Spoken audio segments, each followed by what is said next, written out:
দেখো তো এই ভুলটা আমরা করি কিনা। প্র্যাকটিস দুবার লেখা আছে, একবার এসই আর লাস্টে সিই। তো এসি হলে হয় ভার্ব, আর সিই হলে হয় নাউন। অফকোর্স এই বাক্যের নাউন এটা, তাহলে এইটা হবে রাইট। খুব গোলায় আমাদের। দেখো পরের বাক্যটা, I am practising, PRACTICING, PRACTISING, কোনটা হবে একটু কমেন্টে লেখো।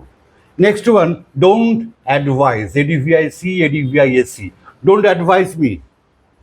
একই রকমভাবে এটা হচ্ছে নাউন, এটা হচ্ছে ভার্ভ।